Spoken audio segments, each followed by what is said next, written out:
threats to our nations, they don't sleep. They're watching our every move. Iran, Russia, China, North Korea, ISIS, Al-Qaeda. They may be watching this right now. Our military should not be mistaken for a cable news gabfest show. We don't care what you look like. We don't care who you voted for, who you worship, what you worship, who you love. It doesn't matter if your dad left you millions when he died or if you knew who your father was. We have been honed into a machine of lethal moving parts that you would be wise to avoid if you know what's good for you. We will not be intimidated. We will not back down. We don't want war. But if you want war with the United States of America, there's one thing I can promise you, so help me God. Someone else will raise your sons and daughters. It's clear that the views expressed by our host are not the official stance of NDR views. Hey guys, Noelle here. In honor of our soldiers, our military personnel that are currently deployed right now, I wanted to take the time to personally thank you guys from the bottom of my heart for all that you guys do, even the veterans. I also wanted you guys to see our team and what they had written to you guys personally. I wish you all nothing but love and respect.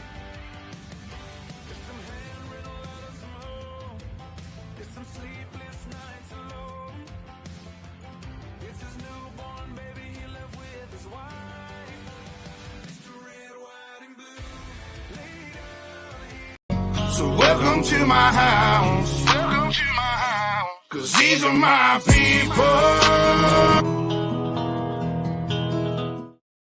Hey, welcome back to the Big Grizz Show, everybody. Today we have a co-host that is an up-and-coming host on our show that is going to be, her name, the show name is The Bond of Six. And we have Sergeant Major Roy coming in to talk about his stories in the military and what he does in the after effect on how he copes and how he helps vets. So, Sergeant Major, let's get into this. When did you enlist? Well, first of all, thanks for having me here on your program. I'm glad to be here. Well, I'm an old dog. I enlisted in 1982. 1982. I did 2 years of college. And let's put it this way. My major was music. And I went. You don't have your phone on? Huh? Okay. I didn't hear. Okay. Well, I have 2 years of college and I went to New York, tried to do my thing and wasn't working for me. And I realized that I had to do something different. So I went down to the recruiter to talk to them just to check it out. And next, you know, I'm on a bus bound for Fort Dix, New Jersey. That's what I remember. Okay.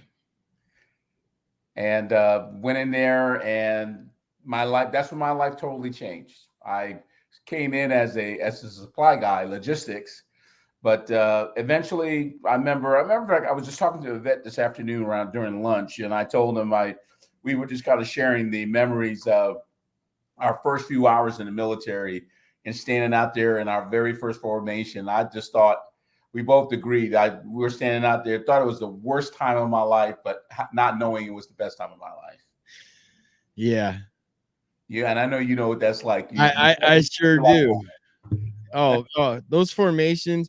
You know, I remember when, you know, Shark Week was still a thing, and I was so scared and petrified, you know, enlisting in the Army in '99 and not knowing what that was. And then all of a sudden you got 30 grown men just screaming at you at the top of their lungs, spitting in your face, and their nose to nose and their nose to ear on each side. And you're like, what do I do?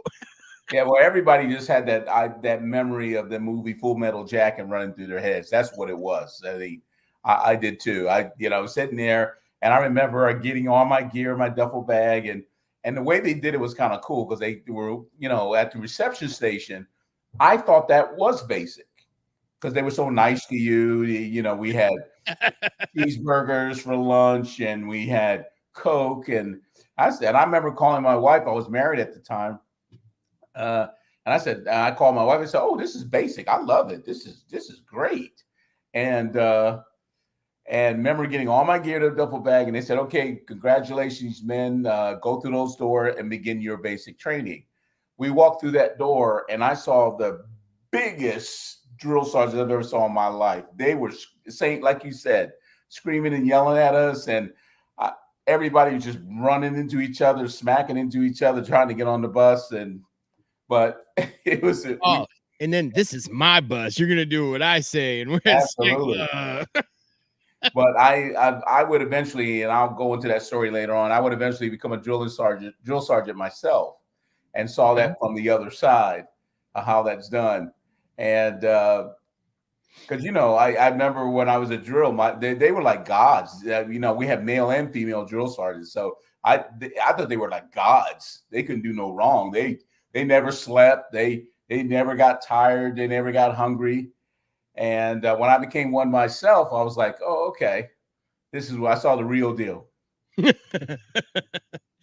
I never was drill, but I mean, we had. I remember my three drill sergeant was drill sergeant Blankenship, drill sergeant Keene, and drill sergeant Harp.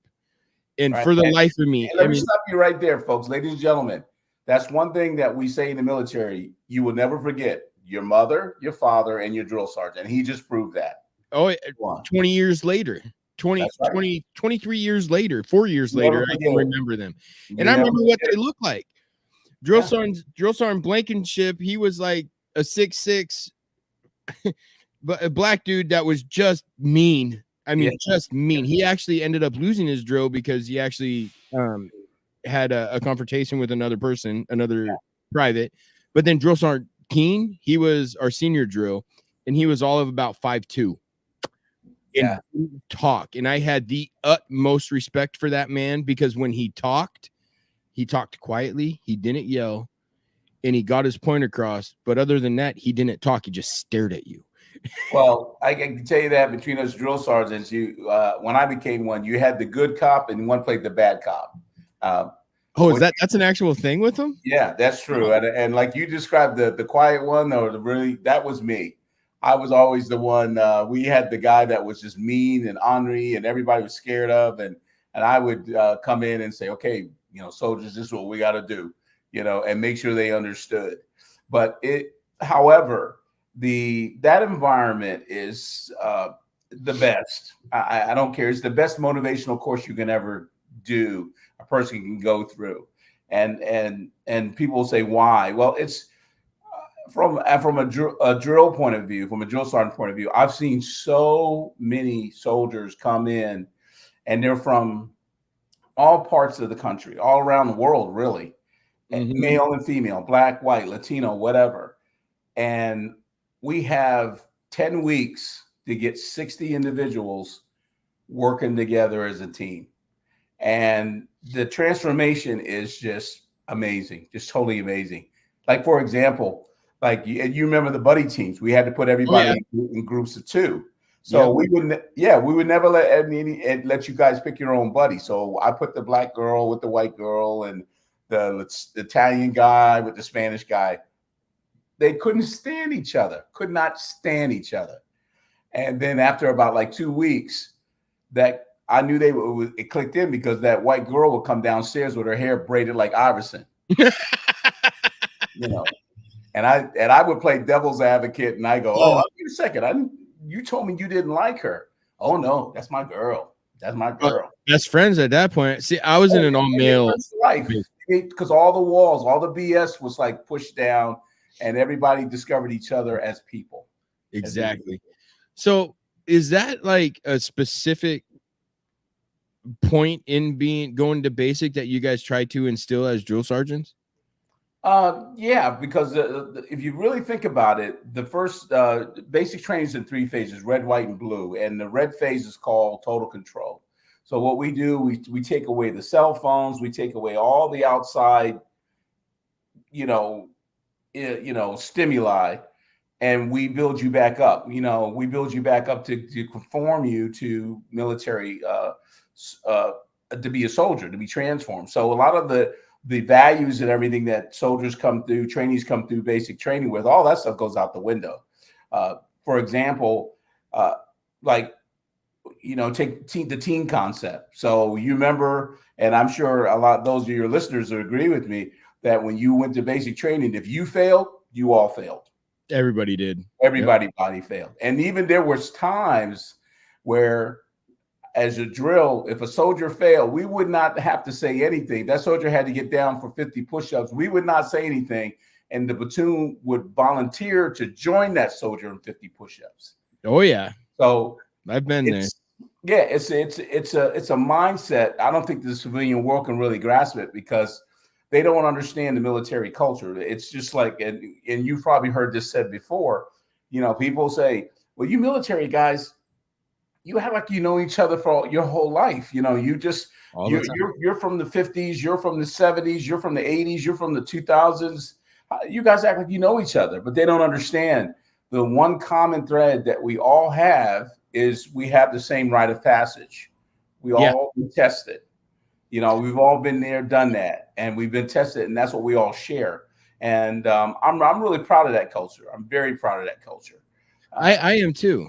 And that's one thing you always have. You have your brothers and sisters, and it doesn't matter what branch, what time frame, what generation. You guys we all, for the most part, have that same thought process. Nowadays, I don't know how it is now. I know when I went to basic, we didn't have cell phones. They were just coming out with the flip phones, and we didn't have anything like that. So that was, we were still writing letters. Well, I from a drill sergeant point of view, I'm kind of glad it is because when it was phone day, oh my gosh, you remember the long banks of telephones? Oh my sure God. Do. And then you got the people behind you yelling at you, it's my turn, it's my turn. You're like, I haven't got through to nobody yet. Yeah, and then there's another thing the Army does. I wish we would do what the Marines do. The Marines do, when you go to basic training, you get one phone call. Mom, Dad, I'm here. Click. That's it. You don't hear anything from until graduation.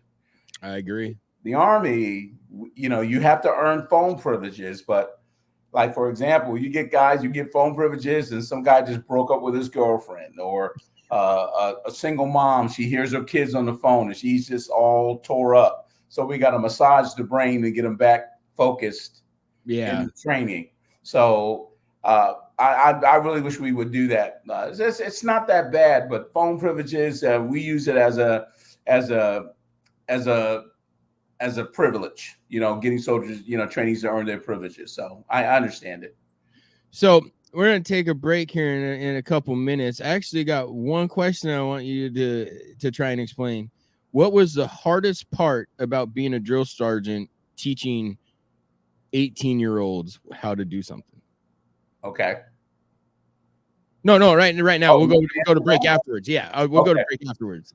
The hardest thing is talking to them in real terms, because we're living, and it's not even just today's generation. It's just that, again, you got individuals coming in. They got all different backgrounds and everything, but the world is just, some folks are just not used to being taught like that.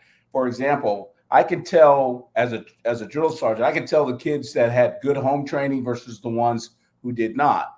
So when I say make your bunk or mop this floor, the ones that had good home training, no problem.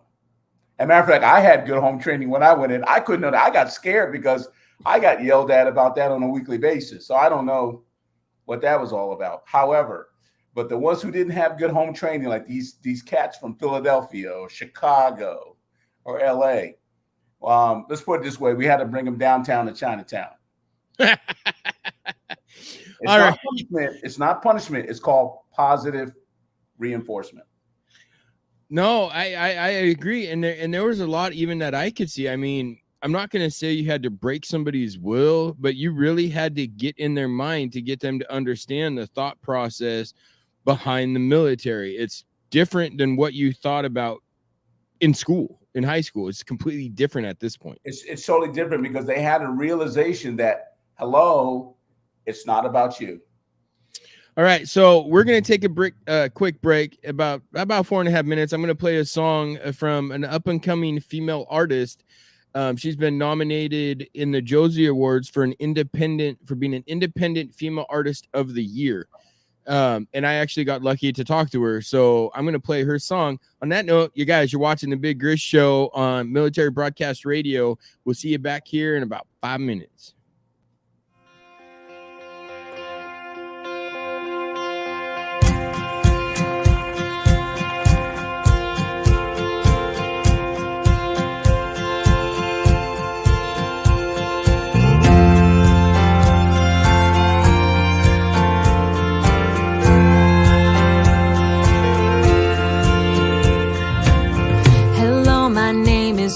Too big,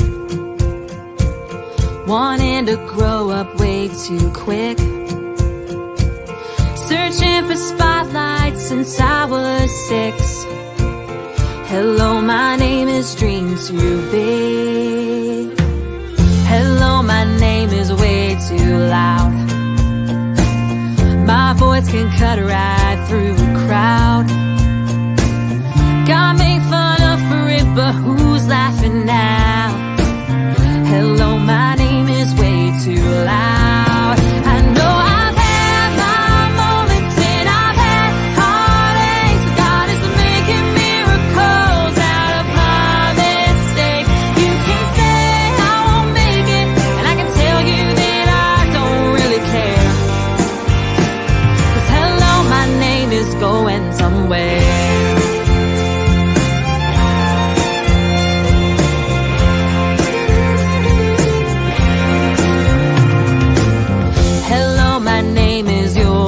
Far. Lost all my words in a mason jar. Locked eyes with a stranger at the end of the bar. Hello, my name is You'll Go Far. Well, hello, my name is One More Try. I put too much stock in bad advice, 'cause anything worth leaving is worth loving twice.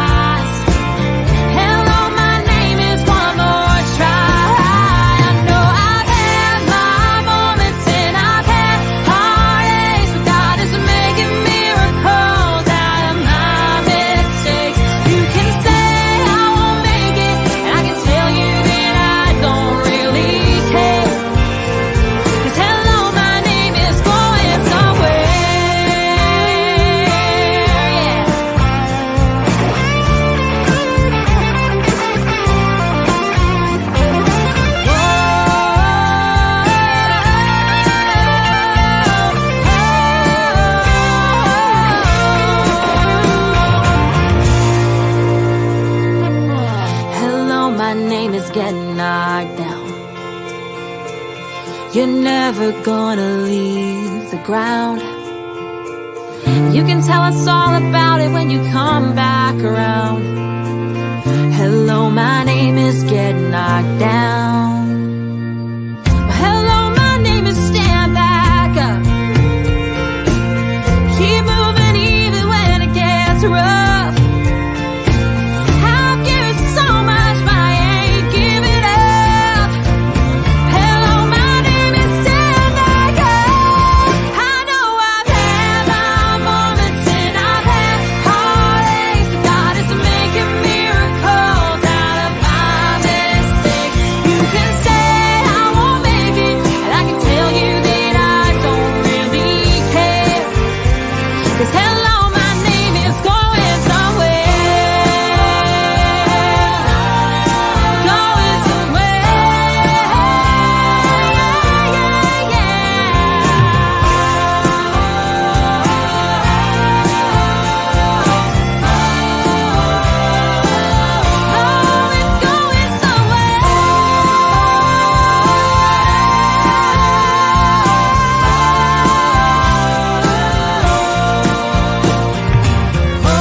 Opinions expressed in this program are those of the speakers and do not necessarily reflect the views or positions of any entities they represent. Find us on the web at mbradio.us. Right. Welcome back to the Big Grizz Show. That was Lauren Rose Thayer. She's got an amazing voice. And That's great. I mean, she's saying I had her on my show a couple weeks ago, and she actually sang her new single that's out now called Lighthouse, I believe is what it's called. She's like, oh, it's a love song. It's this, it's that. And I'm like, you really, you sang that to some military people. And I'm going to tell you how I feel about that song. And to me, that was like my wife being at home, being my lighthouse, coming back from a deployment. And she goes, I never thought about that like that. And then she started crying. I was like, that's not what I wanted to do. So, Coach Huya is going to ask you some questions and ask you some questions. I forgot what I was going to say on that one. Sorry if I'm lagging. My apologies. But yeah, I have to do Coach Huya because that's like the greatest. But we're not going to get into that. Yeah, Well, thank you so much, Sergeant. Thank you so much, Sergeant Major, for coming on board and just sharing your intellect. So my question for you is, what is the motivation to go out there and do that leadership when you were at the boot camps with the junior enlistees? Oh, you mean like basic training? What was the motivation? Yes. Well, I tell you one thing. I'll back up a little bit and let you know what was my decision to become a drill instructor. I wasn't getting promoted real quick, so I had to do something in the military because Jordan will tell you, you have to you are your own career manager, and you have to maneuver your career in the military to get rank. Well, I can't think of this sergeant that I met a long time ago, but he said, hey, they have an opening in the drill sergeant program. And I said, okay, really? And he gave me a paper with all the recommendations on it. And I was like, are you crazy? There's no way. It's insane. Because as a soldier, you have to maintain your physical fitness and all this other stuff. But if you're going to become a trainer, you have to go above that. Yeah. So I have to give kudos to a good friend of mine, Sherry, if she's watching the show, Sherry Gannett. I hired her as my trainer, and she worked on my running. She worked on my strength. She worked on my endurance. So at age 39, I went to the U.S. Army Drill Instructor School at Fort Jackson. And I went to that school, and it's like I did basic when I was 22. Well, now I'm doing basic all over again at 39. Ooh. And I'm sitting there and I'm going like, oh my gosh, and I'm used to being the fastest. I'm used to being the strongest. Well, however, I'm 39 years old. I'm in a class of 67 guys and females, and I'm not the fastest. I'm like second to last or third to last, And I remember having a rough day, and one of the drill instructors came over to me, and he said, he says, you're doing a good job. Hang in there. Don't quit. And he said something like, in the story of the tortoise and the hare, the tortoise will always win the race. And somehow that got me motivated. And I graduated my class. We started with 67. We graduated 29. Ooh. And I got my hat, and I wore it to bed, and I wore it in the bathtub. And my wife said, you can take your hat off now. I said, I'm not taking off nothing. I still have it in my office. That is my greatest achievement in my military career. But to get around to what you asked me, what was my motivation? I love motivating people. I even before I joined the military, I just love motivating people. Well, I love from a military point of view, I love being that point of contact, because anybody will tell you, even Jordan will tell you, that the drill sergeant is the backbone of the Army. That's what people see the military. That's where they get their impression. That's where we get to shape individuals into becoming soldiers. Mm-hmm. And they see and I had to discipline myself to give you an idea.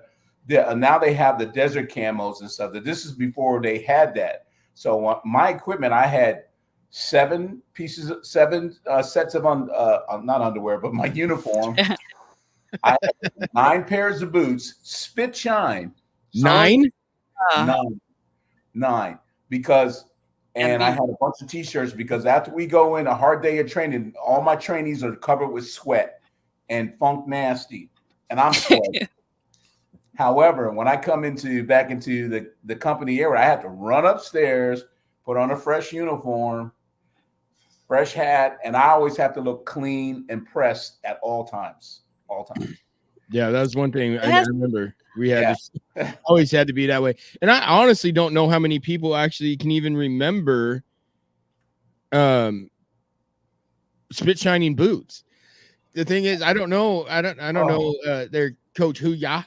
Did you guys have? Yeah, we still had spit shine. I had the blisters on my toes. I had pretty feet before I went in. I'm still trying to get a disability claim for them messing up my toes. Okay, you served too. I apologize. Yeah, if I was your drill sergeant, I would have showed you the trick of how to use moleskin on those baby feet. Yeah, those soft baby feet you got. But it was nice going into seeing individuals get off the bus, and it was the process because you guys would get off. You didn't know your butt from Adam. And you're scared, you're trying to figure it out, and just the whole process comes together. So by the time graduation would come, you guys are like rock stars, you know. And drill sergeants don't cry. Our eyeballs sweat. They sweat. Eyeballs sweat. Okay? I always told my guys, mine are just leaking. It's not, they don't work. It's just leaking. There you go. But we would see you guys walk across the parade field, chest all out.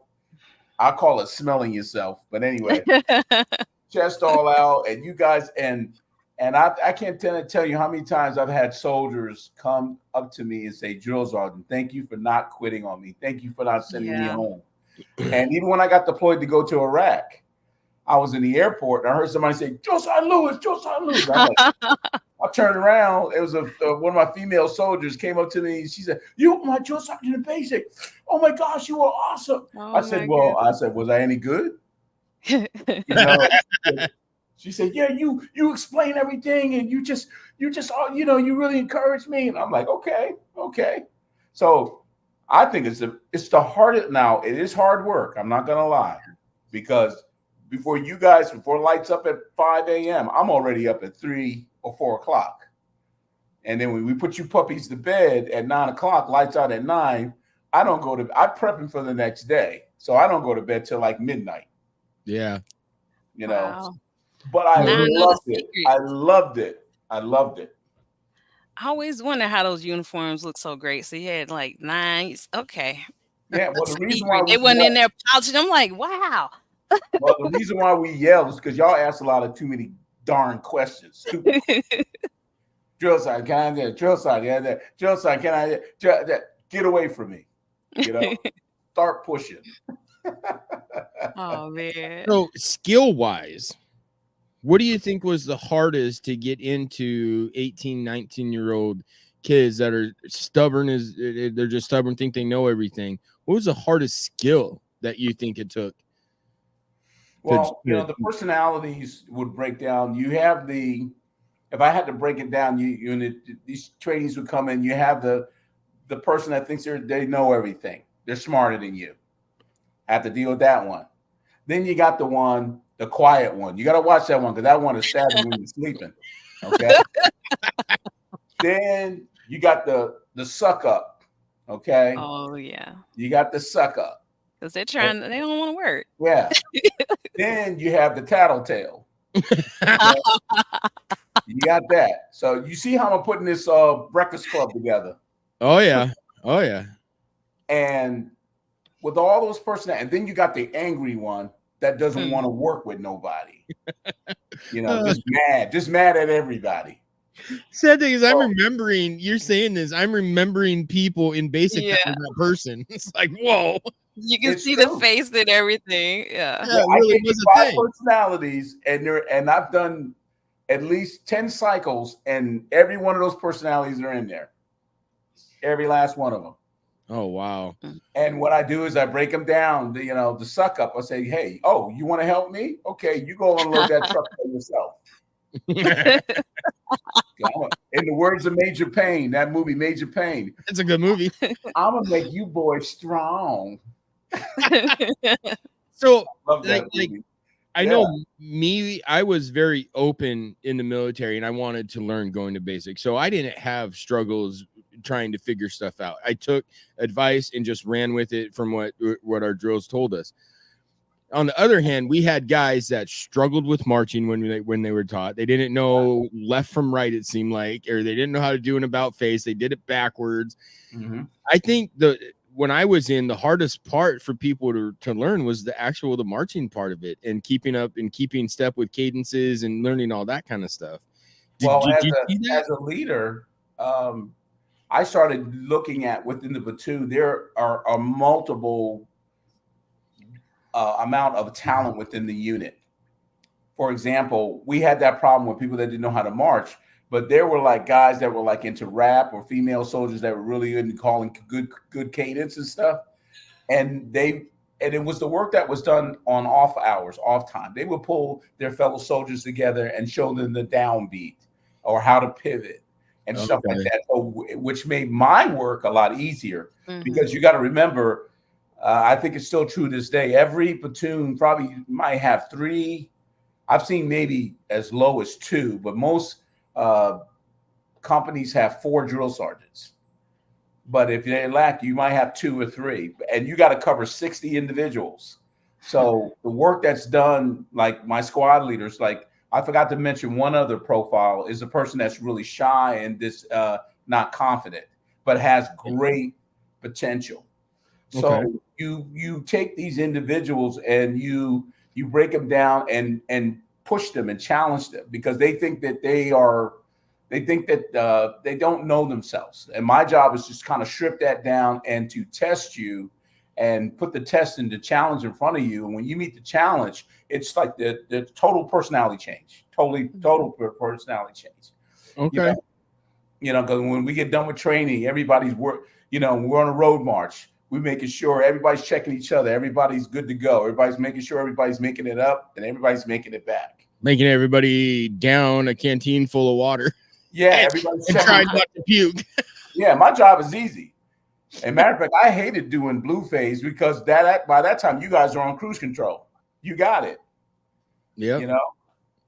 So we got to take a quick break. When we get back, Sergeant Major, I'd like to get into your deployments. Sure. And then after the last break, then I want to get into what you actually do nowadays. Okay, great. So I'm going to take a short break this time, but we're going to take a quick break and then we'll get back and dive into that. Okay. Okay. You guys, y'all watching the Big Grizz Show, stay tuned. Come back. We got some more good information coming from Sergeant Major, and I'm sure you guys are going to want to hear this. So here we go. We were not made to live in isolation. Sadly, many of our veterans feel they need to fight their battles alone. This self-isolation has led to the staggering statistic of more than 20 veterans taking their lives every day. A lot of guys end up drinking, a lot of guys end up losing hope. Someone will go to the VA and they'll try to get, prescription medications to help with PTSD. They'll get pills for anxiety, they'll get pills because they can't sleep, now they'll get pills for depression. Before they know it, they're taking 12 different medications. And when it's not working out, these guys lose hope, and that's why there's 23 guys a day committing suicide. The mission of Mighty Oaks is to eradicate the veteran suicide epidemic and help our warriors change their legacies. As a result, we've been able to help over 4,000 veterans and first responders by equipping them with the tools they need to live the lives they were created to live. Everything they said just kept hitting me in the heart over and over and over again. It's like all the things that I didn't know that I needed to hear. And I opened my heart to God that week, dude, and I've been a different person ever since. Our faith-based, peer-to-peer approach has one of the highest success rates of any program available today, offering hope and understanding to those who need it most. We provide our programs and resources, including travel, at no cost to our warriors. I remember talking to a licensed social worker who actually handed me a pamphlet to Mighty Oaks. So I went. And I'm glad I did. By aligning their lives to biblical principles, these men and women are able to lead their families, their communities, and our nation. Our mission is to serve and restore our nation's warriors and families who have endured hardship through their service to America, and to help them find new life purpose through hope in Christ. It's your generosity that can make a difference in the lives of the men and women who have fought for our country and our freedoms. Now that they're home, don't let them fight alone. Learn more at mightyoaksprograms.org. Introducing LT Defense Tactical Gear, your ultimate solution for top-notch protection and performance in the field. Our armor bundles provide unmatched safety and comfort, while our battle belts and holsters ensure quick and easy access to your gear. Stay prepared for any situation with our high-quality medical supplies, designed to keep you ready for action at all times. Looking to enhance your skills? Our firearms training programs will take your proficiency to the next level. Trust LT Defense for all your tactical gear needs and gear up for success on the battlefield.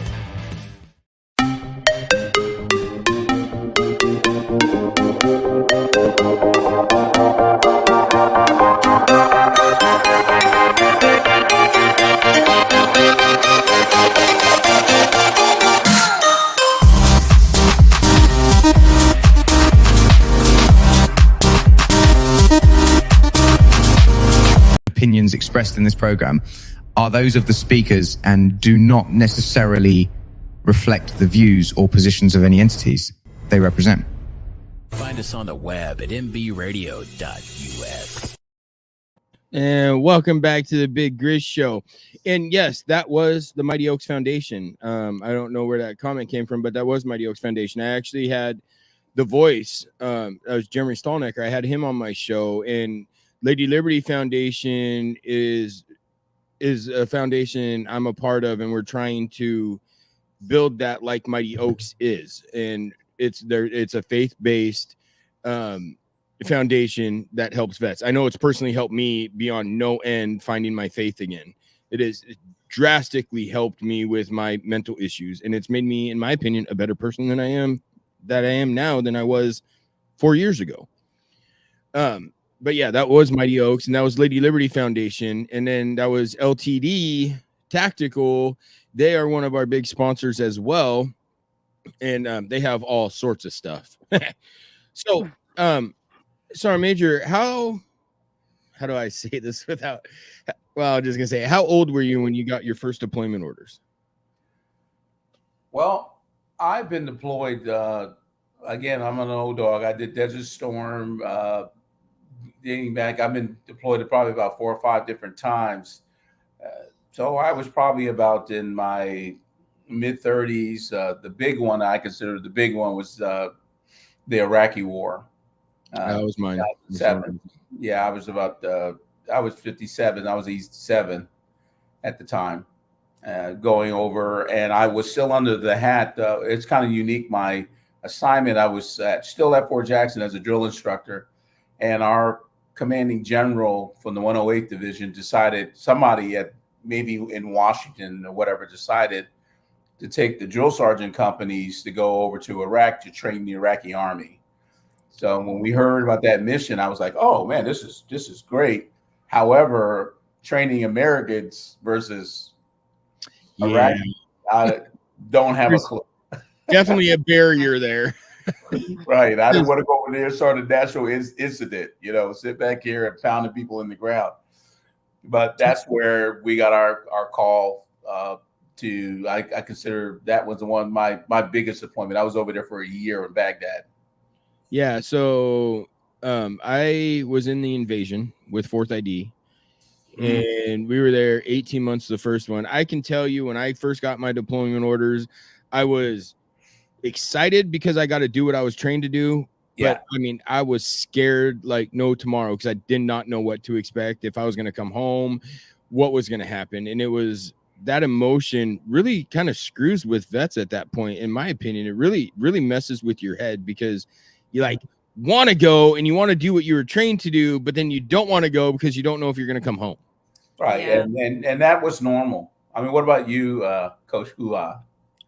My goodness. So in the Navy, when I got in, my ship was getting refuel. So we were staying in apartments. So I was feeling like a college student. So when September 11th happened, it was like that surreal moment of, oh crap, somebody's gonna have to get deployed. Oh crap, we are in the military. We're gonna have to do something here. So, that was like you're saying, that was just that moment of, wow, I did join the military and I gotta go defend the country now. I mean, that's a pivotal time in the military. And like I said, I'm a little bit older than you guys, and I want you to really think about how monumental that was, because here is a U.S. military force that has not been in a major war, has been peacetime military for about almost 40, 50 years now. So now the potential opportunity of having to fire your weapon at a human being, or to do combat real, not exercises. Yes. Real combat operations was there. And that was what I was feeling too.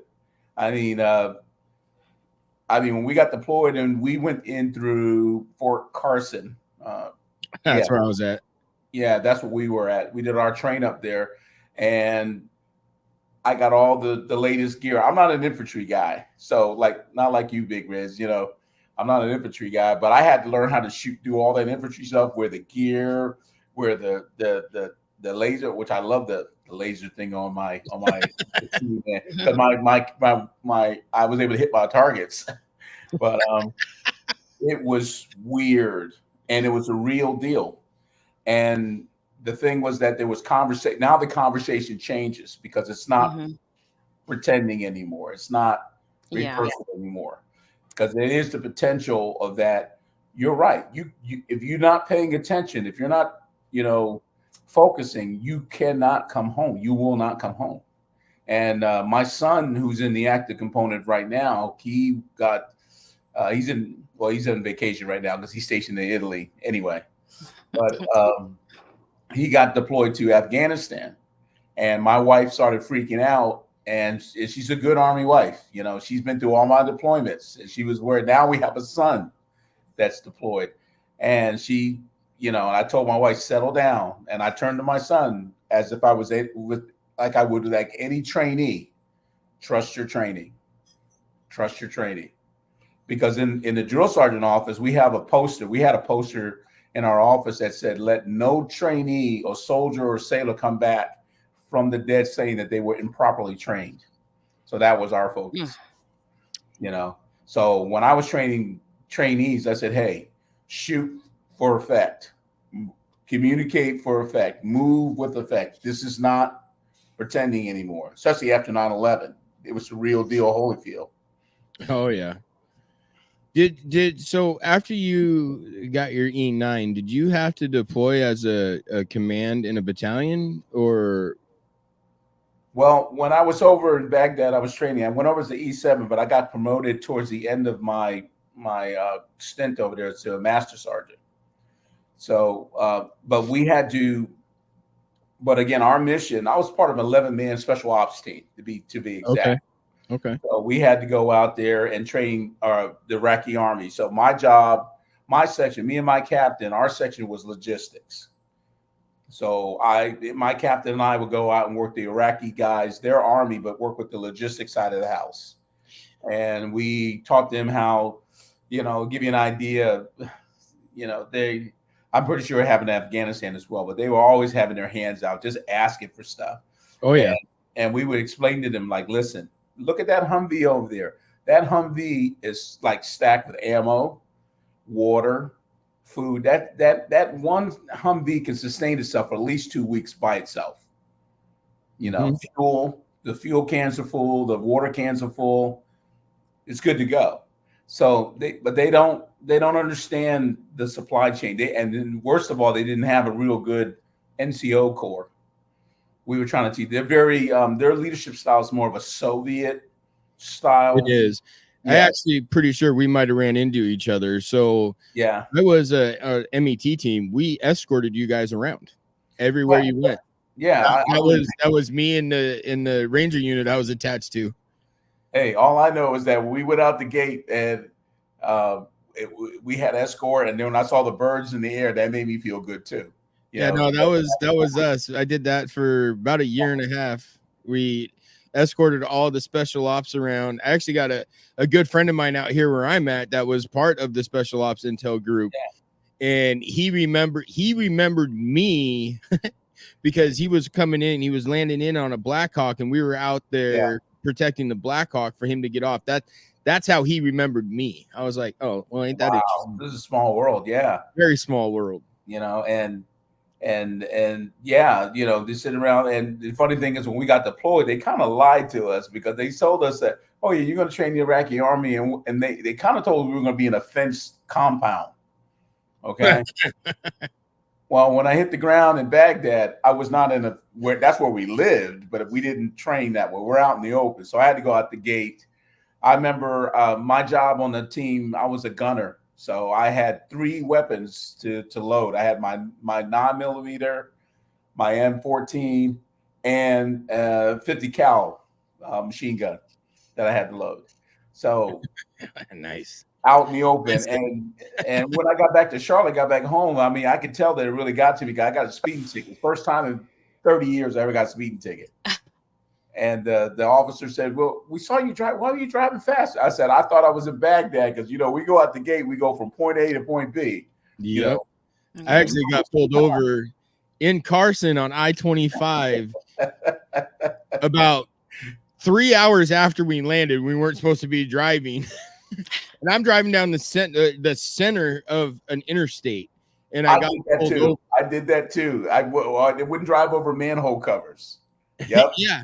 And the cop pulled me over, and he walks up and he seen me and he goes, "Did you just get back?" I said, "Yeah." He goes, "You can't drive down the center of the roads anymore, right?" I was like, "I know now." I did that. I did the same thing, man. But here's the thing: as a vet, I'm so glad we're having these conversations because think about it. When we got back, we tried to go back mentally to where we were before we left. Mm-hmm. We tried to go back to normal, and you can't. No, it don't work. You can't, and you catch yourself doing stuff like that, and you don't realize how much you've been impacted by your time away being deployed. I remember walking down the center of Charlotte, and I was walking down the street, and there was a beer truck that was offloading kegs, and one of the kegs fell off the truck, and it sounded like a huge bang, and I just had a knee-jerk reaction, because as you know, when you're in a combat zone, you hear that noise, you take cover. And it happens to this day. I've been out of the military for 14 years now. Yeah. And it still happens daily with me. If I hear something like I don't know, I don't know if you guys see me in the last break we were at, I had my headset on. There was a Black Hawk flying over us, and it's very rare for them to fly over us because I mean, in Washington, there's kind of like Nora, there's a secret base somewhere, and I kind of know where it's at. Well, it's called situation awareness. Mm-hmm. I think every sailor, airman, soldier, Marine, we're taught situation awareness. Prime example, like when we had the increase of shooters and stuff that was going on. One of the things I did sit my family down, and I told my family knows about situation awareness. My wife knows that. When she goes into a restaurant, I got her so trained. I say, look at the egress routes. Something happens, look at your exit points. So something jumps off, you can get out of the harm's way. It is. So, it's so funny you said that. Last night, me and my wife took our daughter, she's 8, and we took her out to eat. And she looks at me and she goes, "Jordan, where do you want to sit?" And I said, "Right there." And she goes, "Okay." Well, she knew as soon as I said that what seat I wanted. I mean, they picked that, the kids picked that up, and it's the funniest thing. Mm-hmm. So let's get into what you do to help combat the issues that has arisen with you being deployed. And I mean, I know how I deal with it nowadays. This is extremely therapeutic for me. Mm-hmm. And I spend a lot of time outside, whether it's fishing or hiking or anything like that. That's where I get my calm from. Yeah. So I know I would like you to speak about your website and what you do to help soldiers and what we deal with on a day-to-day basis after being out of the military. Sure. Thanks, Big Grizz. I appreciate what you and Coach Huya are doing. One of the things is we have to talk. We have to communicate. Part of my job in the civilian world, I used to work for Bank of America, and I work in software. I'm a software test engineer. I programmers write programs. I break them. That's my job. But I love technology. However, one of the things people have to understand with the advances in technology, one of the things that you cannot automate is connection, human connection, relationship. That's the word I was looking for. You cannot automate relationships. Relationships are meant to be done by humans, human intervention. And I've proven this before, because when I got deployed in Iraq, I was over there. I took my arm. You know this, Big Grizz. When you serve in a combat zone, you have to do R&R. You have to They give you 2 weeks to go home. You can go anywhere you want to, but you have to take it. I took mine towards the end, so I took mine after about 11 months being over there. However, when I was over in the deployed, I noticed how soldiers would isolate themselves, and I would see like a depression. And not so much the women, but the men, I'm used to being around a lot of women, so it bothered me. Men get quiet, just get quiet. Yeah. Real quick, Coach Huya had to go. She has an appointment to help a couple, a military couple, a coaching session. I knew she had to leave at quarter. All right, no worries. But you get quiet, and with that going on, one of the things I learned from being deployed is that when I would watch some of my guys on my team get quiet and stuff, I would purposely engage them. It could be something simple from just, hey, how's your wife? How's your kids? What's going on? What are your plans? I remember we were downtown. We had to stay down in Baghdad one night. We were with the 82nd Airborne. And I remember I sat there on the bunk with this poor kid, 22 years old, and his wife left him. He just cried tears. And I just didn't offer any advice, just sat there and just listened, what was going on, and let him. I told him it's okay. It's okay to feel that. It happens, because during deployments there was all kinds of stuff going on back home. And from being in deployment, you have to stay focused. If not, you're going to get killed. You're going to go home in a body bag. Yep. So you have to stay focused. Don't get your mind back there. That's why they told us never to call back home. But however, guys, we're doing that.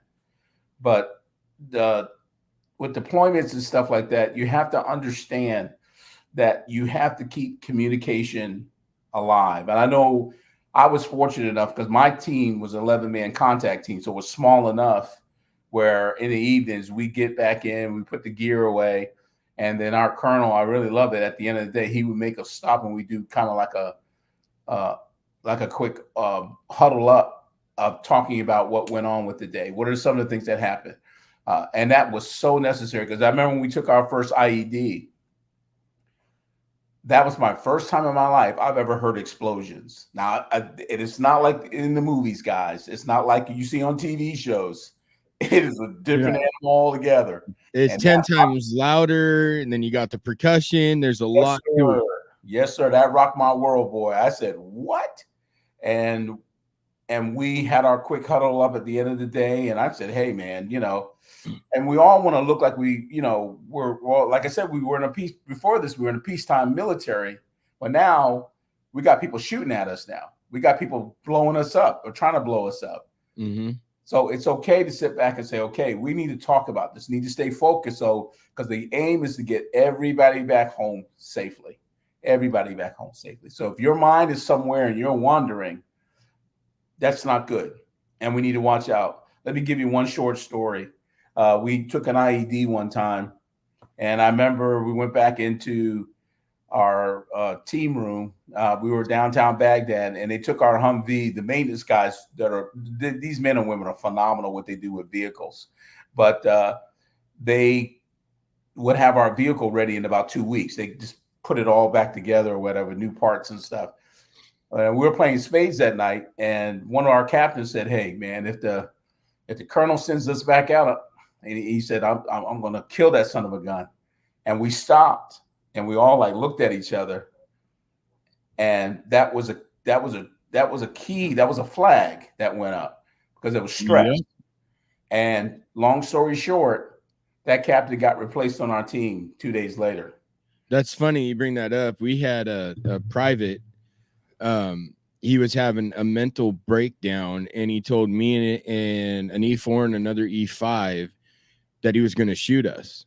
And it's like, I mean, that is like the biggest red flag. So right. Of course, you know, being infantry and being guys, we tackled him. And at that time, excuse me, I enlisted as a mechanic. Did I do my job? No, I reclassed into an infantry because we just in 03, we did not. I mean, we were mechanics, but we were more. Our unit traveled all around Iraq. We didn't have a set place anywhere. So we were infantry, medics, mechanics. We did all of it in one. Yeah. And so, you know, being in an all male unit, I tackled him, and my E5 took his weapon and took his firing pin out. Yeah, that's he was not allowed to do anything until we got him on a plane to send him home because he had a mental breakdown. And people got to understand. Yeah, go ahead. I'm sorry. You can't control that, so you can't control that happening to somebody. Yeah, and that's the thing that I like about our culture is because as compared to the civilian culture, where there's a lot of mental illness, it's just walking around. People are walking around with all kinds of stuff like that. But in our culture, and it's not a negative thing. I want to point that out to our viewers. It's not a negative thing. It's that people do deal with stress. People do deal with isolation, depression, and stuff. And we don't let those things rise to the top and then deal with them. We're not reactive. We're proactive. That's how we, before something becomes an issue. Because like in your story, that soldier could have went on a couple of missions right there and probably just decided to check out and just start shooting everybody. And then you know how it works in the military. Investigation comes down, and that's a mess. Because I know from being a senior leader, you may not take the heat for it, but it's either your CEO or your commanding colonel, brigade commander. Somebody's going to take the heat for that. Yeah, I had an investigation done on me. Yeah, it's not fun. And the thing is when you're in a Humvee, you actually have a headset on. Yeah. Oh, under your helmet, it's just on your ears, and you can go from internal comms, which is just in your truck. You're talking to your gunner and your TC, or you can go to external comms where you're talking to the whole convoy. Yeah. Well, I thought I was on internal comms, and I thought we were taking fire, and I told my gunner to look over there. Next thing I know, here comes 3 little birds and blew the piss out of a building. And it was my mistake because I thought I was on internal comms. I didn't call it in, but I thought I was on internal and I was on external comms. And it ended up, this is one of the hardest things I live with to this day is it was 3 kids and they're lighting off Roman candles. Yeah, well, that's the thing about war that's just not fair. And I understand how you feel about that. It's just that way. I mean, we were in a neighborhood ourselves, and the kids were playing soccer right down the street, like a real nice neighborhood. Then all of a sudden, bullets are flying. Yeah. And however, me being an American soldier, I had to hesitate because if I put rounds down that road and hit a kid, I'm up on charges. So that's one thing people don't understand about the American soldier. We have so much to think about before we, like in your case with the radio or you fire, friendly fire and stuff like that. Those are the things that happens in war. It really does. But you have to understand your intentions. That's why I get mad when people say, like with the police, they say, well, the police shot this guy when they say, well, they could have asked him this. They could, I don't know if you ever did that type of training. You ever do no shoot training? Yeah. And that was one of the infantry part of training I had to take that really made me very uncomfortable because I had like what 2.5 seconds to make a decision to pull the trigger. You got to make that split-second decision, and Yeah. you got to be able to look at the person Yeah. and take everything in and know and see if there's any sort of bulge anywhere, and you got like no time to do it. It's crazy. And then I had to learn how to do the stack team. Yeah. And that's just like, that's insane to me too. You know, 5 guys rushing in, everybody's covering one part of the room, and then you see something move from behind the couch. You know, what you don't have that kind of time. So No. God bless you. I wouldn't beat yourself on it. It's just one of those things that it does happen, and unbelievable. You know, it's something I'm gonna have to live with. And I mean, I still have those demons. I still have those dreams about that specific day, and it was all because I didn't think fast enough, and I was on the wrong channel. And I mean, I've had people say it's not a mistake. It's not a mistake. In my opinion, that's a mistake I made. Just like a surgeon, if they make one random mistake, somebody can bleed out. That's something. Obviously, my wife's got me watching Grey's Anatomy right now, so we'll throw some medical terminology out there that I don't even know what it means. Well, I mean, you know, I agree with your friends and everything, because the thing is, like, if you didn't see it, somebody else would have probably would have saw that. I mean, when you're in a combat zone, it's such a sensitive. That's one of the things I learned from being in a combat zone. You can't. It's such a sensitive area of things that can happen. You know, like for instance, like I'm in the back of I wasn't on the gun that day, but I was in the back of a Humvee, and me and the colonel, we're talking. Everybody, you're right. We all have the radios on, and we're talking internal comms. And I just happened to turn my head, and our Humvee went over. You know, there's a lot of trash everywhere when you go over it. Yeah. And I saw a wire come out from a knapsack that was in that trash, and I instantly froze. And I told my colonel, I said, guys, they said, Luke, why are you talking that way? I said, hey, we just drove, I think we're on an IED, you know, and thank God, you know how it is when you call out EOD. Well, I've been hit by an IED, and that's not, it ain't fun. Yeah, it's scary, you know, and so there's just so many moving parts to it. You know, that's what I'm just saying. I'm not trying to, nobody wants to kill anybody, but there's just so much goes wrong in those environments. You know, things can happen. Yeah. Think about it when we went through basic training. Remember when you went to the range, and when I remember when I had my hat on, I'm qualifying. I have my steel rod, and I'm clearing all the weapons, and you have to fire in the clearing barrel and all that stuff. Yeah. Well, this is the first time you're in combat, so you'll have clearing barrels. I mean, well, if you go in and out of the fob, but yeah, you don't have, clearing rods, and you don't. It's not the safety that you use when you're in, on post. Yeah. That kind of thing. So it's a totally different animal altogether. Well, that's the thing. Like every fob we came in, you go through the first gate. There's a clearing barrier. Everybody has to get out. They have to clear it, and somebody has got to get up and check the 50 or the Mark 19, make sure those are cleared. I mean, that's just normal. And when you have that one person that didn't realize there was a round chambered, and they got the magazine out and they hit that, I mean, it's a pucker factor at that point when you hear that shot. And yeah, it's in a clearing barrel, but you're like, oh, where'd that come from? Yeah, exactly. I mean, we were going out the fob, and I was on the 50 cal, and I thought I had the weapon on safe, and I don't know why I did it, but I just squeezed the trigger, and one round went off in the air.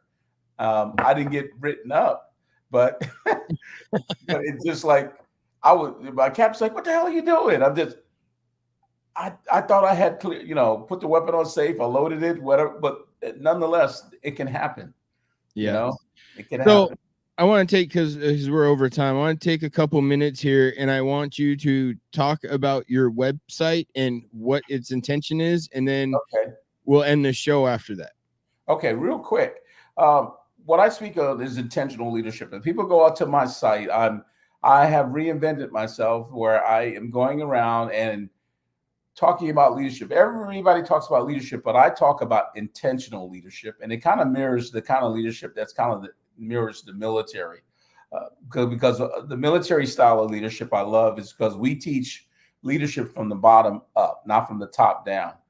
And I get into certain principles. I teach a presentation I call LEAD, lead, which is talking about leading with direction, embracing responsibility, accountability, and dependability. So I get invited to veteran organizations to talk about that. I talk to corporate organizations as well as faith-based organizations, how to develop good leaders. And I guess pretty much my calling card is my military career, because I've retired at the highest rank in the military, which is Sergeant Major. Only 24% of people in the military ever make that rank.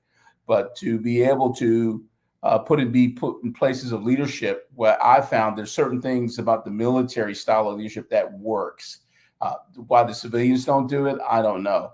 But then also too, I get opportunities on shows like yours, Big Grizz, to go and encourage vets to make contact. You're like my fourth or fifth podcast where I do a thing called, I talk about reconnecting the veteran. And I saw some of your commercials there, and you're right on point. As vets, we have to be responsible for each other. I got your 6, you got mine. And we have to reconnect ourselves back to each other, because that's where we came from. That's where we grew. That's where we thrived from. And we need to develop those threads of connection together again, because like in one of your lead-ins, it was talking about the veteran was talking about suicide and depression and all that kind of stuff. But in reconnecting the vet, we open up those lines of communication where we can talk to each other and share with each other things that we're struggling with. And there's no harm, no foul, no harm, no foul whatsoever. Well, I want to thank you for taking the time out to get on here and talk, and hopefully, vets hear your side, they see your webpage and they'll look into you more. Honestly, I'm going to talk to Lady Liberty Foundation that I'm one of the managers of, and I want to get all our managers in there and hopefully maybe get a Zoom meeting with you on how to be better leaders in doing what we're trying to do. Great. Hey, I'm available at any time to go and travel. This is a topic that I never grow tired of talking about.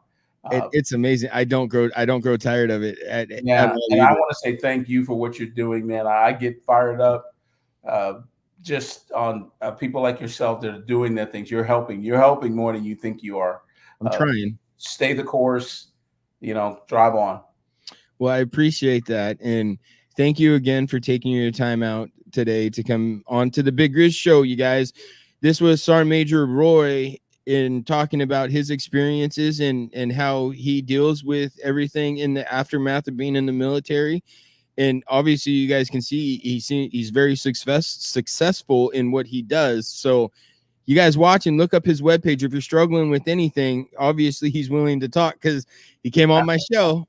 So I want to say you guys all have a wonderful day, and we will see you back here next Friday. Now, next Friday is my last show for about 2 weeks because I'm going on vacation. So they're good for you, man. Taking the kids to Florida for a week and a half, something like that. Get away and just recenter everything. There you go. But sorry, Major, stick around for a little bit. Let me end this, and I got a couple other questions and see if we can get your website out to more of our hosts and stuff. Okay, great. Right, I'll talk to you here in a minute. All right, will do. Where's it at? There it is. That's the show for today, everyone. Thanks for listening. We'll be back next week with an all-new show. And remember, you can listen to us again and again.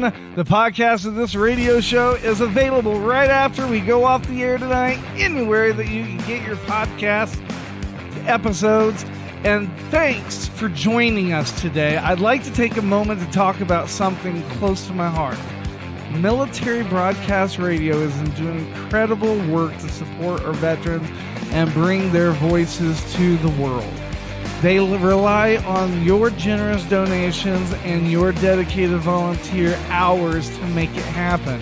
I encourage you to consider supporting NBR in any way, form that you can. Use this QR code that's attached to the picture, or you can go to our website at mbradio.us. That's Mike Bravo Radio.us to learn more about how you can donate or volunteer even just an hour a week from your home help make a